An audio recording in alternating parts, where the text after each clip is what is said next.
Your teeth never hurt. Not once. Not ever. You've never felt a cavity forming or a nerve exposed. Your jaw is perfectly symmetrical. Your wisdom teeth came in straight. Your gums have never bled. This isn't a description of good luck. This is a description of your great-great-great-grandmother. A woman who lived somewhere between 50,000 and 100,000 years ago, never saw a dentist, never used a toothbrush, and had better teeth than most people alive today. That fact alone should stop you cold. Because here is what we know. Modern humans are sick in ways our prehistoric ancestors simply weren't. Not just teeth, bones, hearts, backs, feet, immune systems, sleep, skin, the whole body. We are fatter, weaker, more anxious, more inflamed, and more medicated than any group of humans who has ever lived. And we have more medical technology available to us than at any point in history. Something is deeply wrong with that picture. In the 1930s, a dentist named Weston A. Price left his practice in Cleveland, Ohio, and spent nearly a decade traveling the world. He wasn't looking for patients. He was looking for people who didn't need him. He found them everywhere, in Swiss mountain villages, in African pastoral communities, in Aboriginal Australian settlements, in remote islands scattered across the South Pacific. And everywhere he went, he found the same pattern. People eating the food of their ancestors had near-perfect dental arches, straight teeth, no cavities, and no crowding. Then he looked at the next generation, the one eating imported sugar and white flour, and found tooth decay, crooked teeth, and collapsing facial structure within a single lifetime. Price documented everything in photographs. The contrast was so stark it seemed invented. It wasn't. He published his findings in 1939 in a book called Nutrition and Physical Degeneration. And what he showed was that the human face and jaw were changing shape, not over thousands of years, but within decades, in direct response to what people were eating. Your jaw, in all likelihood, is narrower than your ancestors' jaws. Your wisdom teeth probably didn't fit. This isn't evolution happening. It's engineering responding to the wrong inputs. But the teeth are just the beginning.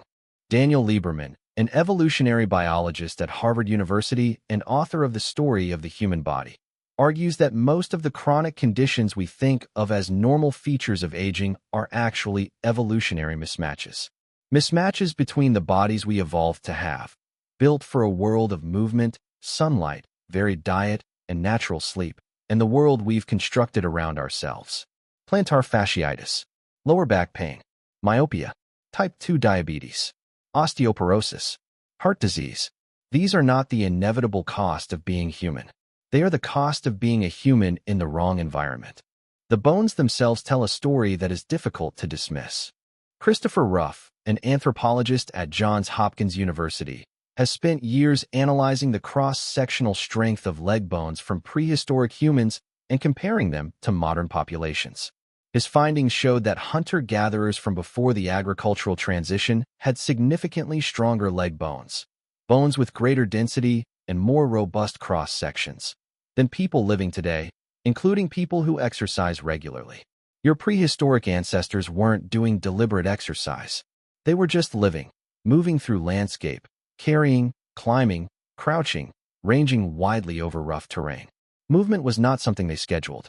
It was simply what life was, and their skeletons reflected it.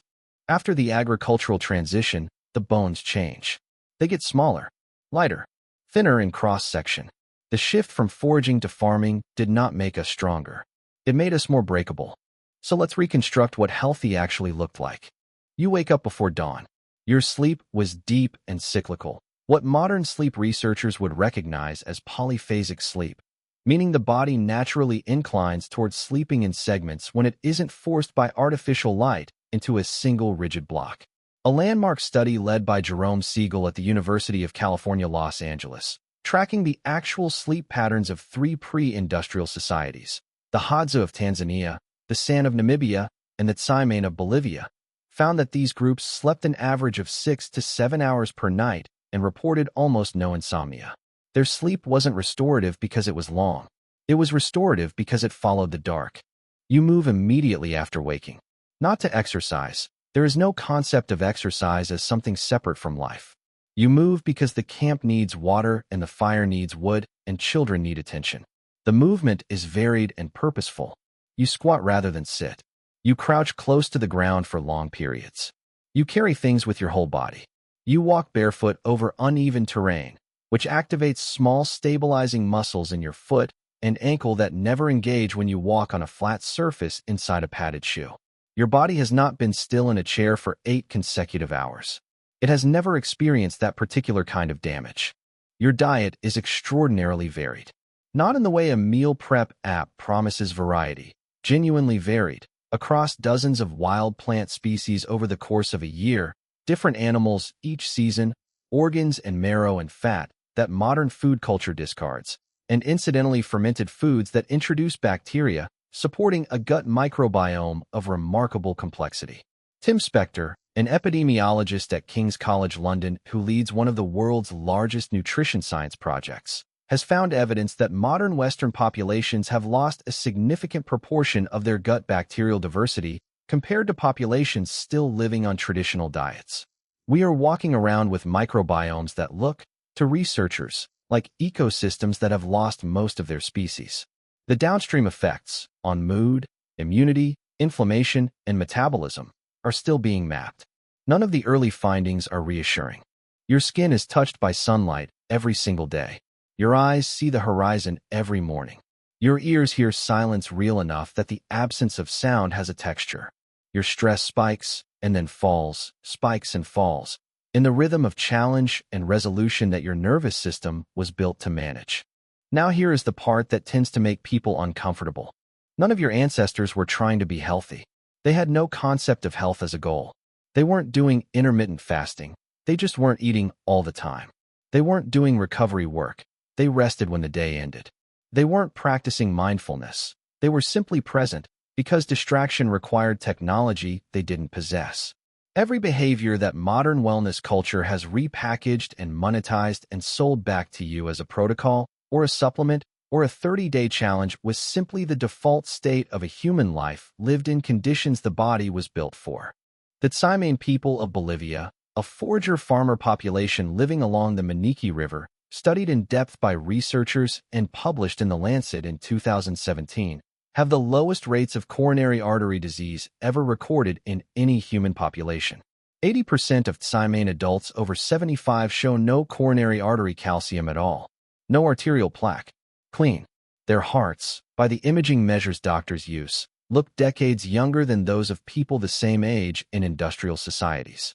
They are not on statins. They are not using supplements. They are walking. They are eating whole food. They are sleeping in the dark. And their hearts are extraordinary.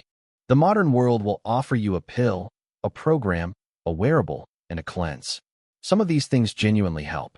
We live longer than prehistoric humans. That matters enormously. And we should not romanticize a world without antibiotics or surgery or clean water. But length of life and quality of life are not the same thing. And the gap between how your body was built to function and how most people actually feel, tired before noon, aching by evening, wired at midnight, dependent on caffeine to begin the day, is not a medical mystery. It is a mismatch. A very large, very expensive, very well-medicated mismatch between the body and the life. Your teeth never hurt. Not once. Not ever. Your ancestors never needed a reason why. They just lived inside a world the body had spent millions of years learning to navigate. The body hasn't changed. The world has. And somewhere in the distance between what you were built for and what you wake up to every morning, that's where all the aching lies.